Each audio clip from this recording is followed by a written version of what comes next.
Hello everyone, आज है 25 जुलाई और आज इस वीडियो में हम बात करने जा रहे हैं ट्राइडेंट लिमिटेड के बारे में। 17 रुपए का छोटा सा शेयर है। एक बड़ी रफ्तार इस शेयर ने पिछले एक साल में दिखाई है।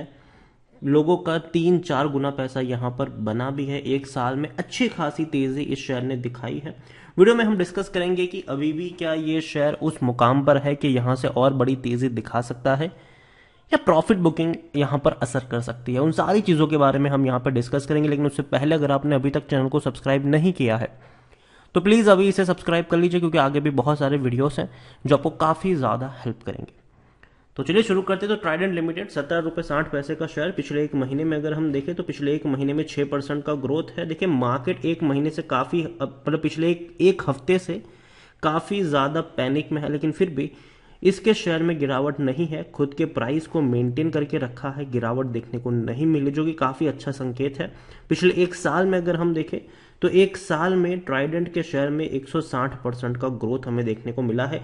6 रुपए का शेयर 18 रुपए तक पहुंचा। और एक चीज़ यहाँ पर कॉमन है, देखिए बड़ी रफ्तार के बाद ना ये लंबा वक्त लेता है खुद को सेटल करने के लिए। फिर बड़ी रफ्तार दिखाता है, फिर लंबा वक्त देता है खुद को सेटल करने के लिए, और उसके बाद एक दोबारा बड़ी रफ्तार देता है। तो देखिए अगेन मैं कहूँगा शॉर्ट टर्म के लिए नहीं, यहाँ पर लॉन्ग टर्म का गेम खेलना चाहिए। लॉन्ग टर्म में यहाँ पर अच्छा खासा फायदा हो सकता है, अच्छी खासी तेजी हमें यहाँ पर लॉन्ग टर्म में देखने को मिल सकती है। ये वो शेयर था जो एक वक्त में अगर देखा जाए तो 4 रुपए के करीब ट्रेड कर रहा था, 3-4 रुपए के आसपास ट्रेड कर रहा था पिछले साल कोरोना काल में। और उसके बाद अगर हम देखें तो भाई साहब इसने लोगों का पैसा 5 गुना 6 गुना तक करके दिया है, तो ये बहुत अच्छी बात है। मिड कैप शेयर है, 9,000 करोड़ के आसपास का इसका मार्केट कैप है। एनएससी में अगर हम देखें तो 1 करोड़ से भी ज्यादा का इसका वॉल्यूम ट्रेड है। शेयर होल्डिंग की अगर हम बात करें तो 73.02% की होल्डिंग प्रमोटर के पास है, 1.60% की होल्डिंग एफआईएल, 0.01% की holding mutual fund insurance company के पास यहाँ पर कुछ भी नहीं है।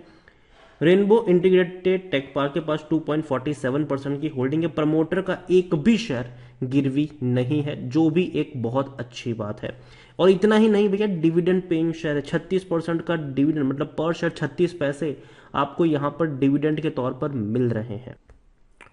ट्राइडेंट के बारे में अगर हम बात करने जाए तो टेक्निकल रेटिंग इनकी शानदार है, तेजी के संकेत बने हुए हैं। यहां से और ऊपर तक जाने का दमखम ये शेयर रखता भी है, और कोई भी यहां पर बेचने की सलाह नहीं दे रहा है। According to Moneycontrol user 80% लोग खरीदने की बात करो, 20% लोग होल्ड करने की, बेचने की बात कोई भी यहां पर नहीं कर रहा है।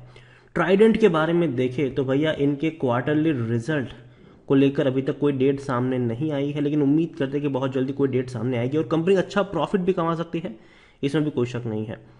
अच्छे खासे रेवेन्यू इन्होंने कमाए हुए हैं। प्रॉफिट भी अगर हम देखें तो बेहतर प्रॉफिट से 300 करोड़ के आसपास के सालाना प्रॉफिट कंपनी कमा रही, जो कि बहुत अच्छी बात है। ट्राइडेंट के बारे में देखें तो इनकी डेफिनेटली इन्होंने बैंक एफडी से तो अच्छा रिटर्न दिया ही है, साथ साथ अच्छा डिविडेंड भी पे कर रहा है। खरीदने का अभी भी सही वक्त है, क्योंकि शेयर ओवरबोट जोन में नहीं है, ना ही कोई रेड फ्लैग्स नजर आता है यहां पर, और 100% एनालिस्ट खरीदने की सलाह दे रहे हैं कि भाई साहब ट्राइडेंट को खरीदो खरीदो खरीदो खरीदो खरीदो, डरने की यहां पर जरूरत नहीं है। ट्राइडेंट के बारे में अगर हम एक और चीज देखें तो देखिए अच्छी बात है कि कंपनी ने अपना कर्जा जो है उसको कम किया है। इतना ही नहीं, कंपनी हेल्थी डिविडेंड मेंटेन करके चल रही है। बुरी चीजें में यही है कि भैया अपनी बुक वैल्यू से थोड़ी हाई प्राइस पर ट्रेड कर रहा है। सेल्स ग्रोथ थोड़े से खराब रहे हैं, और इनका जो रिटर्न ऑन इक्विटी है वो भी थोड़ा सा खराब हमें देखने को मिला जरूर है। लेकिन अगेन मैं कहूंगा, देखिए ट्राइडेंट मुझे पसंद आता है, मैं तब से आपको रिकमेंड कर रहा हूँ। यश जब से ये 4 रुपए के आसपास ट्रेड कर रहा था तब से लेकर अब तक कई सारे वीडियोस मैंने ट्राइडेंट के ऊपर बनाए, और मैंने हमेशा कहा है कि यहाँ पर 1-2 महीने का नहीं बल्कि 2-3 साल का नजरिया रखिए, आपको बढ़िया से बढ़िया प्रॉफिट होगा आने वाले दिनों में। और अभी भी मुझे ये महंगा तो नहीं लग रहा है, मुझे लगता है कि 17 रुपए का शेयर है, लेकिन चांसेस है कि यहाँ से और ऊपर तक जाए। लेकिन शर्त सिर्फ इतनी है कि भैया आपको यहाँ पर ना लॉन्ग टर्म का नजरिया रखना है, लेकिन खरीदारी टुकड़ों में करनी है। किसी एक प्राइस पर बहुत सारे शेयर्स भी नहीं खरीद लेने हैं। अगर मानिए कि 1000 शेयर खरीदने हैं, 200 खरीदिए, थोड़ी सी गिरावट है और क्वांटिटी ऐड करिए, गिरावट है और क्वांटिटी ऐड करिए। लॉन्ग टर्म का डेफिनेटली कंपनी का जो पर्सपेक्ट है वो बेहतर है। साल 2000 मतलब इन्होंने इवन विजन 2025 तक लॉन्च किया था कि भैया हम जो अपना रेवेन्यू है उसको हम इतना बड़ा 25,000 करोड़ के आसपास के रेवेन्यू का प्लान कंपनी लेकर चल रही है। 25,000 करोड़, और ऐसा कोई हवा में इन लोगों ने प्लान नहीं बनाया है। कई सारे शोरूम्स इन्होंने खोले हैं, और इतना ही नहीं, इनकी अगर हम बात करने जाए तो जो प्रोडक्शन है उसको भी कंपनी ने बढ़ाया है, कंपनी ने खर्चा किया, कंपनी ने अपना एक्सपांस भी बढ़ाया। इस सारी चीज़ों को लेकर कमर्शियल पेपर भी इन लोगों ने लॉन्च किए थे, जो कहीं ना कहीं देखा जाए तो भैया कंपनी के अच्छे डिसीजन माने जाते हैं। और धीरे धीरे अब मार्केट खुल रहा है, कोरोना से अब धीरे धीरे हम बाहर आने की कोशिश कर रहे हैं। हालांकि थर्ड वेव की जो खतरा है वो अभी भी सामने आ ज़रूर रहा है, लेकिन अगर थर्ड वेव नहीं आती है, मार्केट खुल जाते हैं, तो जो बिक्री है प्रोडक्ट की वो आराम से अच्छी खासी आपको देखने को मिल सकती है यहाँ पर। और बड़े बड़े क्लाइंट्स हैं इनके, बड़ी बड़ी कंपनी के साथ इनका टाई अप है, तो ये बहुत अच्छी बात है इस कंपनी के लिए। और ट्राइडेंट मुझे पसंद आता है लॉन्ग टर्म के लिए, तो यही कहूँगा, देखो आपको मन करेगा, ठीक है। होता क्या है कि जब शेयर ना एक बड़ी रफ्तार दिखाता है, ठीक है, एक बड़ी रफ्तार दिखाता है, तो काफ़ी लोगों को मन करता है कि यार मैं बेच के निकल जाऊं इसको, जब नीचे गिरेगा तो मैं दोबारा इसको खरीद लूंगा। लेकिन मैं ये कहना चाहूँगा कि देखो कहाँ तक जाएगा ये आपको भी नहीं पता, मुझे भी नहीं पता, कहाँ तक टूटेगा ये इतना तो तय है कि जितनी रफ्तार दिखाई है उससे ज़्यादा तो ये नहीं टूटने वाला है, ठीक है। जैसे कि आप यहाँ पर देखें, 9 रुपए के नीचे शेयर था, रफ्तार दिखाई, 16 रुपए तक पहुंचा, टूट कर वो आया था कहाँ पर, 13 रुपए के आसपास, उससे नीचे नहीं गया था, ठीक है। बाद में दोबारा इसने रफ्तार दिखा दी और पहुंच गया शेयर 18 के आसपास, टूट कर वापस 16 रुपए पर आया और वापस तेजी दिखा दी। तो जितनी तेजी आती है उससे गिरावट तो कम ही देखने को मिलती है, और दोबारा एक बड़ी रफ्तार के लिए शेयर तैयार होता है, स्ट्रॉन्ग सपोर्ट बनाने की कोशिश करता है, लंबे समय तक उस रेंज के आसपास घूमता रहता है, और लॉन्ग टर्म का जो इसका पर्सपेक्टिव वो बेहतर लगता है। तो ट्राइडेंट खरीदारी करी है, बने रहिए। फ्रेश बाइंग अगर आप करना चाहते हैं तो कर सकते हैं, डरने की ज़रूरत नहीं है।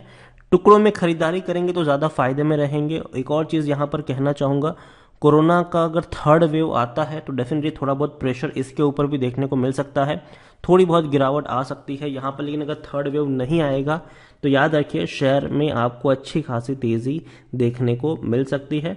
थोड़ा थकेगा ज़रूर, थोड़ा रुकेगा ज़रूर ये शेयर, लेकिन एक बढ़िया सपोर्ट बनाएगा ये किसी एक लेवल पर, और वहाँ से ऐसी रफ्तार पकड़ेगा कि एक हफ्ते में ही आपको ये 20-25% का रिटर्न उसी वक्त दे देगा।